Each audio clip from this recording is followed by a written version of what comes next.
Serendipity. നമ്മൾ ഒരു കാര്യം അന്വേഷിച്ചു പോകുമ്പോൾ യാദൃച്ഛികമായി അതിനേക്കാൾ നല്ല മറ്റൊരു കാര്യം കണ്ടെത്തുന്നതിനെയാണ് നമ്മൾ സെറൻഡിപ്പിറ്റി എന്ന് പറയുന്നത്. ഒരുതരം അവിചാരിതമായിട്ടുള്ള ഭാഗ്യം.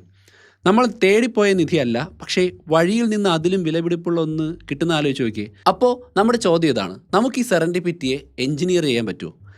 ഈ ചോദ്യത്തിന് ഉത്തരം കിട്ടണമെങ്കിൽ നമ്മൾ ആദ്യം ഈ ഭാഗ്യം അഥവാ ലക്ക് എന്താണെന്ന് മനസ്സിലാക്കണം. നമ്മളെല്ലാം ചിന്തിക്കുന്ന ഒരു കാര്യമുണ്ട്. ഈ ഭാഗ്യം എന്ന് പറഞ്ഞാൽ ഒരു കൺട്രോളും ഇല്ലാതെ യാദൃശികമായി നമുക്ക് അനുകൂലമായി വരുന്നൊരു സംഭവമാണെന്ന്. ഇതിനെ നമുക്ക് പ്യുവർ കോയിൻസിഡൻസ് ലക്ക്, മലയാളത്തിൽ ശുദ്ധമായ യാദൃശിക ഭാഗ്യം എന്ന് വിളിക്കാം.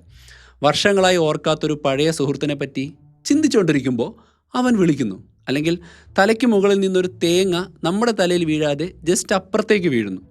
പ്രപഞ്ചം അതിൻ്റെ ഡൈസ് ഉരുട്ടുന്നു, അതിലൊരെണ്ണം നമ്മുടെ പേരിൽ വീഴുന്നു. അത്ര മാത്രമാണ് എന്ന് നമ്മൾ ചിന്തിക്കും. പക്ഷേ കുറച്ചുകൂടി ആഴത്തിലേക്ക് പോയാൽ നമുക്ക് മനസ്സിലാകുന്നൊരു കാര്യം ഇൻട്രസ്റ്റിംഗ് ആയ മറ്റൊരു പിക്ചറാണ്. നമ്മുടെ മനോഭാവവും പ്രവൃത്തികളും കൊണ്ട് ഒരു പരിധി വരെ നമുക്ക് സ്വാധീനിക്കാൻ കഴിയുന്ന, നമുക്ക് സൃഷ്ടിച്ചെടുക്കാൻ കഴിയുന്ന മറ്റൊരു തരം ഭാഗ്യത്തെക്കുറിച്ച്. ഇനി സൈക്കോളജിയിൽ ലക്ക് എന്ന് പറയുന്നത് പ്രപഞ്ചത്തിൻ്റെ ഒരു സ്വഭാവമല്ല, മറിച്ച് ഓരോ വ്യക്തിയുടെയും സ്വഭാവമാണ്.